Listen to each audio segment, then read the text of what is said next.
भ्रूण हत्या देश का सबसे ज्यादा ज्वलंत और संवेदनशील मुद्दों में से एक है।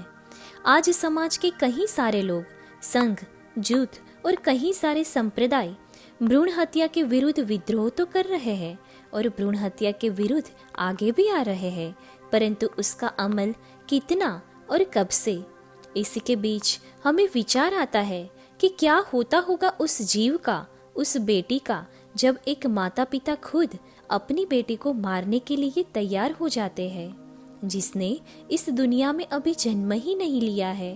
अंत तक अवश्य सुनिए उस बेटी के मन की व्यथा जिसे गर्भ में जिंदा मार दिया जाता है। शायद ये बात कोई माता पिता परिवार के दिल को हचमचा दे और कोई एक बेटी बच जाए।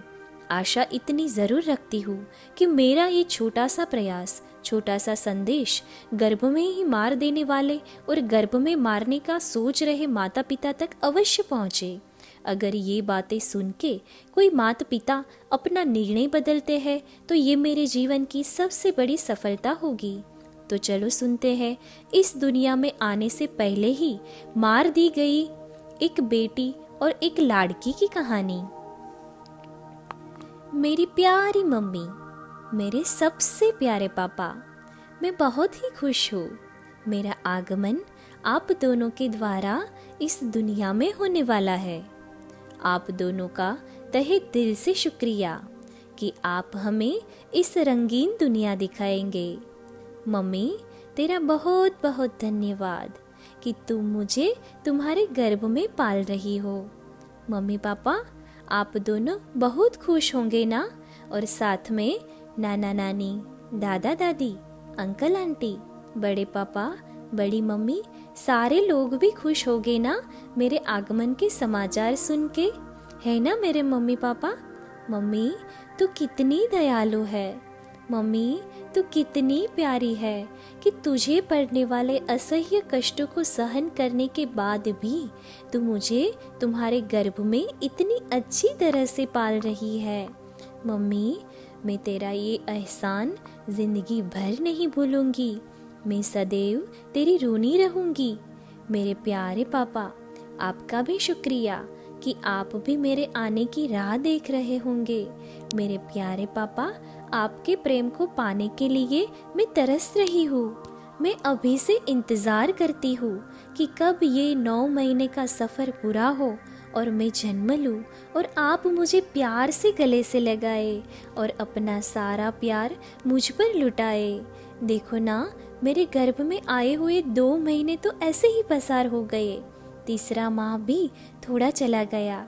आज आप डॉक्टर के पास जा रहे हैं मेरे हेल्थ और ग्रोथ के चेकअप के लिए।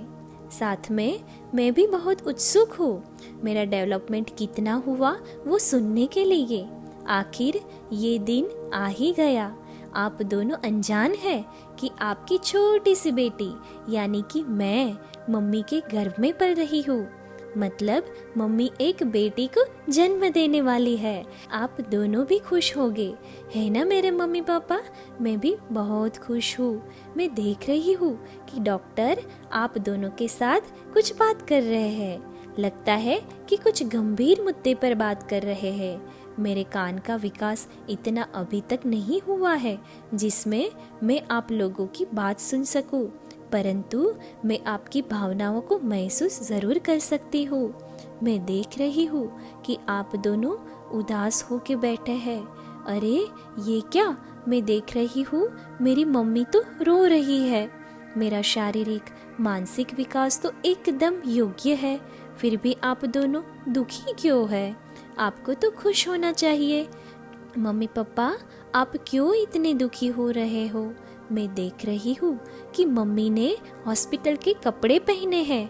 और ये क्या मम्मी, आप रो क्यों रही है। तुझे दुखी देख के मैं भी बहुत दुखी हो रही हूँ। मैं उदासी अनुभव करती हूँ। मम्मी, मैं तुझे बहुत ही ज़्यादा प्यार करती हूँ।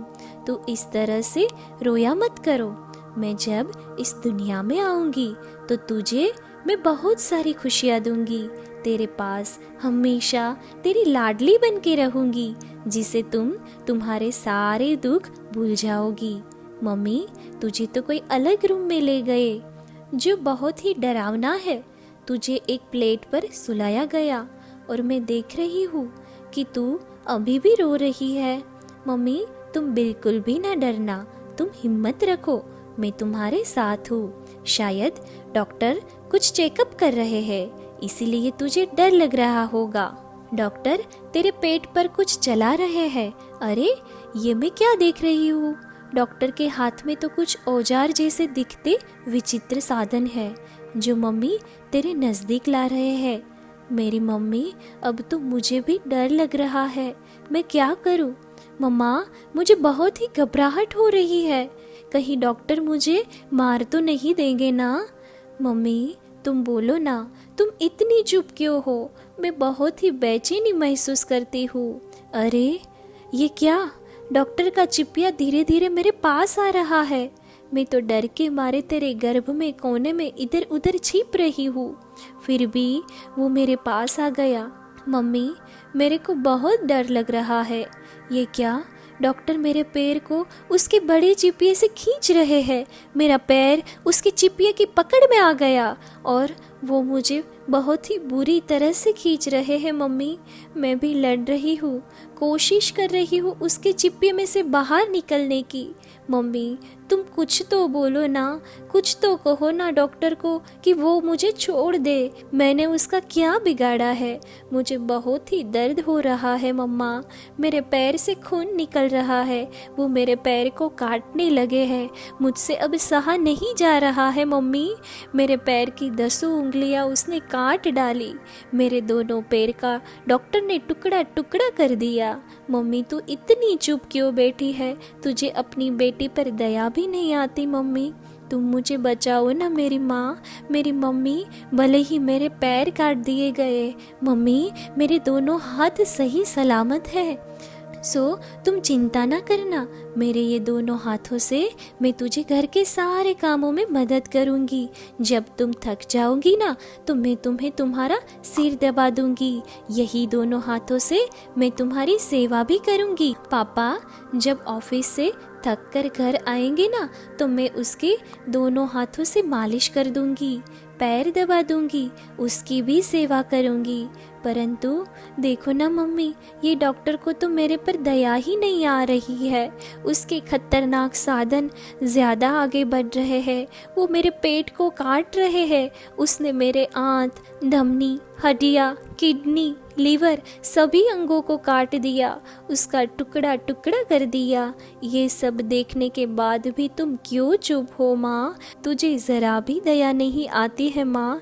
तुम बोलो ना कुछ तुम मम्मी।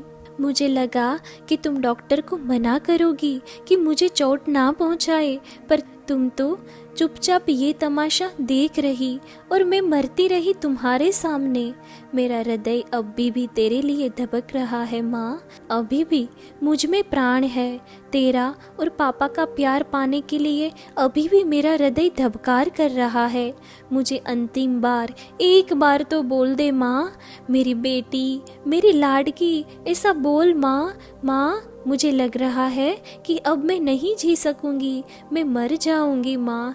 इस निर्दयी डॉक्टर ने तो मेरे एक एक अंग का टुकड़ा कर दिया, मेरे छोटे छोटे हाथ काट दिए, हाथ की उंगलियां, नाखून, मेरे दोनों कान, मेरी दोनों आंखें जो ठीक से खुली भी नहीं उसे भी काट डाला। मेरा सिर, मेरे नाक, मेरे बाल, सब कुछ उसने सब्जियों के जैसे काट डाला।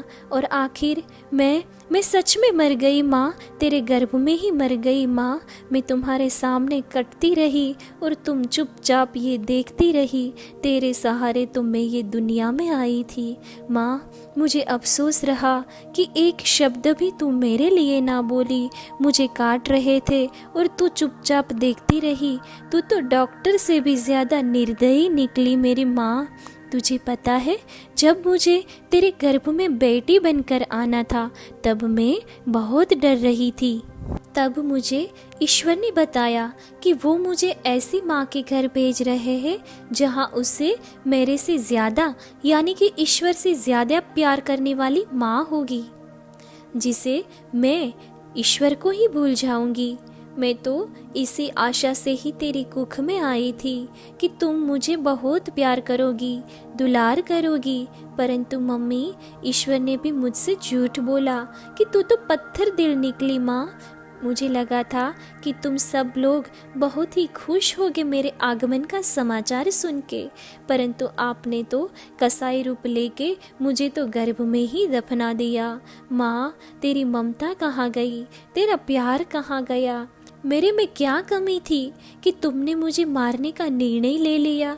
क्या मैं अगर बेटा होती तो तू क्या मुझे मार डालती माँ? माँ, तू भाई चाहती थी ना, बेटा चाहती थी ना? मेरी प्यारी माँ, तू मुझे इतना बता कि वो क्या काम है जो खाली बेटा ही कर सकता है, बेटी नहीं कर सकती? बोल, तू बोल माँ, मुझे एक बार जन्म तो लेने दिया होता, मैं भी तुम्हारा हर एक सपने को पूरा करती, तेरी सेवा करती। एक दिन मैं मेरे पैर पे खड़े होके तेरे को साथ देती माँ। मुझे मारने का निर्णय तेरी अकेली का तो नहीं ही होगा ना, उसमें पापा और घर के सभी लोगों ने तुम्हारा साथ दिया होगा ना? मेरे प्यारे पापा, मैं आपको भी पूछती हूँ कि आपने क्यों मना नहीं किया? जब डॉक्टर मुझे मार रहे थे, आप क्यों इतने कठोर हृदयी बन गए? जब मेरे टुकड़े हो रहे थे, तब आपका हृदय कैसे झेल पाया मेरी मौत को? मैं तुम्हारी भी सेवा करना चाहती थी, तुम्हारी लाडली बनना चाहती थी, तुम्हारे दिल में हमेशा जगह बना के बसना चाहती थी, तुम्हारे कंधे पर बैठ के खेलना चाहती थी, तुम्हारे हाथ पकड़ के पापा पगली करना चाहती थी। ससुराल जाके भी मैं तुम्हारी फिक्र करना चाहती थी पापा। अपना पानेतर पहन के मैं ससुराल जाना चाहती थी। कहा जाता है कि बाप के लिए बेटी तो प्यार का समंदर होती है, परंतु पापा, मेरे जन्म से पहले ही आपके दिल में मेरे लिए इतनी नफरत क्यों भरी थी? मैंने तो मेरे जन्म से पहले ही आप दोनों को मेरे माता पिता के रूप में स्वीकार कर लिया था, फिर आपने हमें बेटी के रूप में क्यों स्वीकार नहीं किया? मेरे प्यारे मम्मी पापा, मेरी ऐसी कौन सी भूल थी कि आपने मुझे जन्म से पहले ही गर्भ में ही दफना दिया? मुझे तो आपके घर खेलने आना था, दादा दादी के पास से वार्ताएं सुननी थी, चाचा चाची, बड़े पापा, बड़ी मम्मी की लाड़की होना चाहती थी। मुझे मेरा बचपन तुम्हारे घर में बिताना था, मुझे पैर में झांझर पहन के तुम्हारे पूरे घर में घूमना था। मुझे एक बार जन्म तो दिया होता, मैं मेरा भाग्य लेके ही आने वाली थी। आपने मुझे मार दिया क्योंकि आपको भाई, एक बेटा चाहिए था। मम्मी पापा, मैं भी आपकी सेवा आदर सम्मान कर सकती थी जैसे भाई करता है। मैं भाई जैसे सदा तुम्हारे पास तो ना रह सकती थी, परंतु आपसे जुदा होके भी ससुराल जाके आपकी फिक्र ज़रूर कर सकती थी। ससुराल जाके भी तुम्हारा नाम रोशन ज़रूर कर सकती थी, तुम्हारे तीनों कुल को मैं तार सकती थी। मेरे प्यारे मम्मी पापा, मुझे भी ऊंची उड़ान भरनी थी, मेरे कहीं सारे सपने पूरे करने थे, मुझे भी आकाश में उड़ना था, परंतु आपने तो मेरी पंखे ही काट डाली। आपने भले ही मुझे ये दुनिया ना दिखाई, परंतु मैं ईश्वर को हमेशा प्रार्थना करूंगी कि हे ईश्वर, हे जगततात, सदैव सदा सलामत सुखी संतोषी रखना मेरे माता पिता को। मुझे मारने के जुर्म में अगर तेरी अदालत में कोई मुकदमा चले तो माफ़ करना मुझे मारने वालों को।